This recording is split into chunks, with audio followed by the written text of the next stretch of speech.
2014, Poppy and her chums appeared as secret agents. The spy theme was a supremely popular storyline in the 1960s, both on TV and at the movies. Poppy Parker as Lotta Danger, the girl from I.N.T.E.G.R.I.T.Y. Slinking her way through the secret headquarters of Havoc, Agent Danger is ready for action in her black stretch satin catsuit. She makes a formidable opponent. Many of the shows and movies were a direct response to the hugely successful James Bond franchise, introducing their own particular spin on the genre. Humor was usually part of the mix. Some series such as Get Smart and I Spy were played entirely for laughs. Look out for the visual gags we've introduced into Poppy's own spy series. As a clue, this channel is a firearms-free zone. A clear influence on these spy dolls is Emma Peel from the Avengers, channeling Diana Rigg's character's penchant for leather cat suits.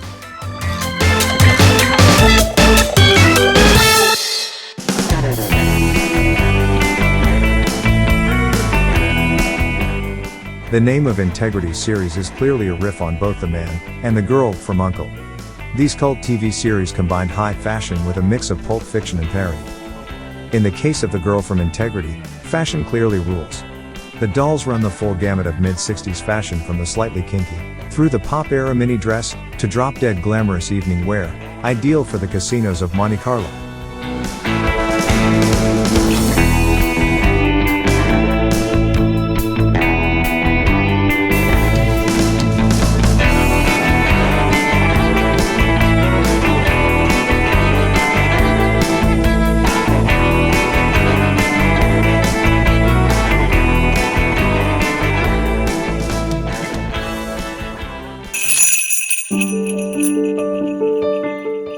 We were given a change of gear with the pure elegance of two evening ensembles, that holiday feeling, and joyous celebration, the 5th anniversary Poppy doll. The Joyous celebration gown is modeled on a fancy dress, made for the Japanese market, by Mattel in 1967. Interestingly enough, the brocade was used inside out for the vintage fancy dress, which used the same fabric, right side out, as for Barbie's earlier Golden Girl and Evening Splendor outfits.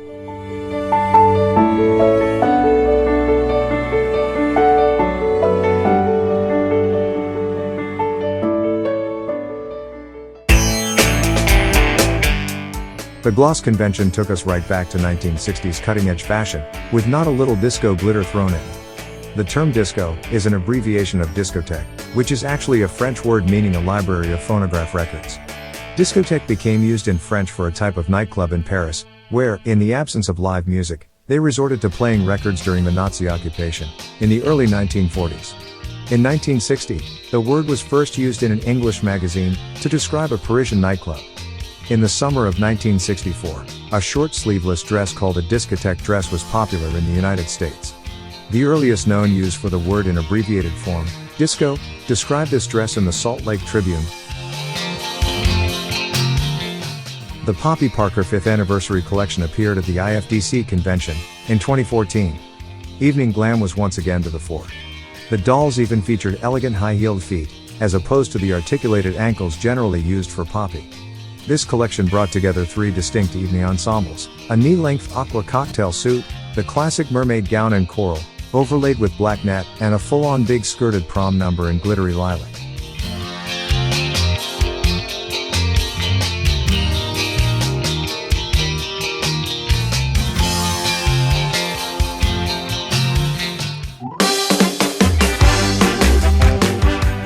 Poppy Parker is on cloud 9. She has just taken on a new assignment as model spokesperson for I.N.T.E.G.R.I.T.Y, the grooviest ride in the sky. Poppy will be featured as the lead air hostess in print and TV commercials for the company whose motto is, "Flying with us is always in fashion." Poppy takes the modeling world by storm as she sets out to find the agency that will take her career to new and exciting places. Of course, Poppy has her handy blue portfolio, ready to hand out her best portraits. Looking totally scrumptious, Poppy models a blue floral chiffon maxi dress, with a matching ribbon choker, and shoes, silver hoop earrings and silver bangle bracelets. In perhaps her most avant-garde gig so far, Poppy wears a bold lime green jumpsuit, with silver sequin overlay and a dramatic lime green chiffon Watteau train, not to mention an astonishing hairdo. Poppy's fabulous friend Darla returns. Looking more smashing than ever in her red velvet mini dress. Famous British fashion photographer Nigel North is known to be a ladies' man. Will he seduce Poppy with his charming hot looks? Nigel is ready to snap a prize-winning beauty shot of our favorite model. Poppy shows her solid gold side, ready to go dance, and sing the night away in her sequined mini dress. She can show off her talent with the gold tone microphone and stand. Poppy's romantic wedding dress was so stunning, Nigel almost proposed at the shoot. Poppy looks delicious in a white satin dress with dotted tulle overlay, and a tulle bridal veil with large bow detail. The delicate wedding bouquet, and a lovely wedding ring, complete the look. No self-respecting 60s modeling assignment would be complete without a futuristic look. Poppy looks out of this world in a silver faux leather mini dress. This stellar look is completed with large silver triangle earrings, silver tone mod sunglasses, and over-the-knee silver boots. The Mood Changers gift set featured I.N.T.E.G.R.I.T.Y quick switch system to create 3 completely different looks, and not 1, not 2, but 3 different heads that allow Poppy to transform like never before. Moving seamlessly into the hippie era, Poppy wears a black and white polka dot mock tied blouse, large yellow straw hat, hot pink faux fur vest, white cropped bell bottoms with mod floral belt, and black ankle boots. But when she's done with her hippie chic assignment, Poppy changes into a black and charcoal floral sequin mini dress. As Poppy's fame in the modeling world rises to new heights, she has decided to make a bold move to Bellini Models, the hippest modeling agency in the world. Poppy is ready to rule the model scene. A vibrant striped chiffon mini dress is perfect to launch her change to Bellini. Poppy prepares to take New York by storm once more.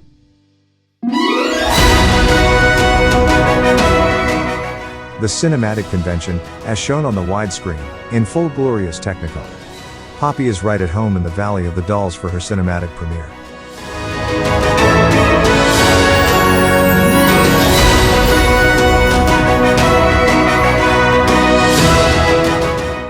Working some classic looks from the late 1960s, Poppy Parker is every inch the movie star.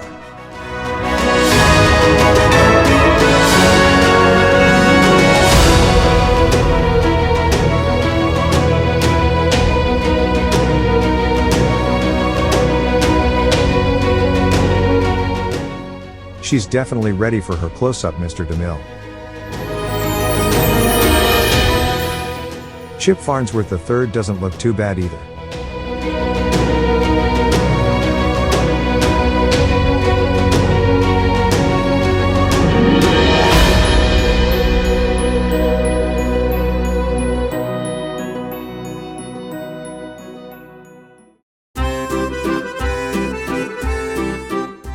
For the Bonbon collection, Poppy Parker arrives in the City of Lights. At the airport in Paris, Poppy is greeted by her French chaperone. "Bonjour mademoiselle," are the first words Poppy hears, and she is delighted to make her first acquaintance in France. Poppy's travel ensemble includes a seafoam sheath dress, and a black and white houndstooth coat, with matching beret. She carries a travel case, given to her by her grandmother. Poppy spends her first day in Paris shopping, at all of the boutiques on the Champs-Élysées, with her model friends. There is so much to see. She decides to wear a smart yellow suit, with black accent belt, topped off with a dramatic flocked hat. Perfect for a wonderful day shopping. It's springtime in Paris, and Poppy is in love with a poodle named Phoebe.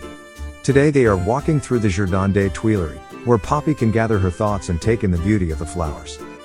The modeling agency has invited all the American models to the Palais Garnier for a night at the ballet. What to wear? Poppy decides on a turquoise brocade cocktail dress, with a tulip skirt and coordinating jewelry. She throws on a fur wrap, grabs her matching clutch, tucks her tickets inside, and she's out the door. Jean-Pierre Jordan is the most popular couturier in Paris. Poppy was chosen to model a stunning creation in his latest fashion show. This strapless white brocade gown has a contrasting obi-style waistband, and long dramatic train, in lilac. A matching clutch bag, shoes, and long white opera gloves, tie together a couture ensemble that is truly magnifique. For Poppy's first night in Paris there was a party in honor of the visiting Americans. As a gift, each model was given a Paris original to wear to the event. Poppy received a black and white polka-dotted cocktail dress, with black gloves, finished with a black tulle spectator headpiece, brought from home. What could be more French than polka dots in Paris? On a quiet night back at the hotel, a girl likes to collect her thoughts in her diary. They are kept private behind a lock and key.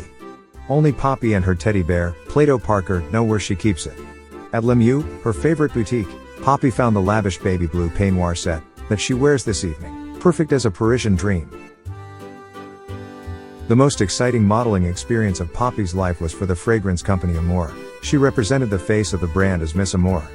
Poppy received an ensemble, created by the talented Jean-Pierre Jordan, to wear in the photo, a frothy ball gown of gathered pale pink tulle. Poppy is sure to make everyone fall in love with Miss Amour. As Poppy Parker explores the city of lights, she has everything she needs to go easily from day to night and back. The gift set, Ooh La La, was designed to give fans tons of possibilities with many mix and match combos. Stylish Parisian separates, colorful bracelets and silver hoop earrings, a bold printed tote, a pair of authentic cork wedgies, and bright red slingback shoes, were all packaged in a gorgeous window box gift set. Poppy Parker on the cover of her very own record. A little uncertain of her ability to sing in French at first, Poppy discovered that she's a natural. Nothing is easier when you have the best jazz band in Paris as backing. Her sweet and coquettish look, which bears more than a nod in the direction of Brigitte Bardot, consists of a perfectly fitted pale pink micro-checkered dress, with a white ruched chiffon detail at the bust. She wears black patent kitten heels, a bracelet, earrings, and has a miniature vinyl record. This little flower is ready to steal the hearts of her new adoring fans. To celebrate the end of her Bonbon tour, one of the top champagne makers of France, Christophe Pomerin, named a special vintage in Poppy's honor, the special edition Miss Poppy Parker.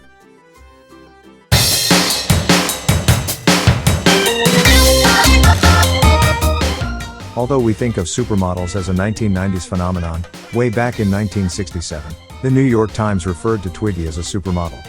So our very own supermodel, Poppy Parker, is in great company. Supermodels became household names, and worldwide recognition is associated with their modeling careers. In 2007, Claudia Schiffer said, "In order to become a supermodel, one must be on all the covers, all over the world, at the same time." Dutch-born model, Wilhelmina Cooper, holds the record for most covers on American Vogue, appearing 27 or 28 times throughout the 1950s and 1960s. Lisa Fontagrives is widely considered to have been the world's first supermodel, with a career that began in the 1930s. She appeared in most of the major fashion and general interest magazines from the 30s to the 50s, including Town & Country, Life, Vogue, Vanity Fair, Harper's Bazaar, and Time.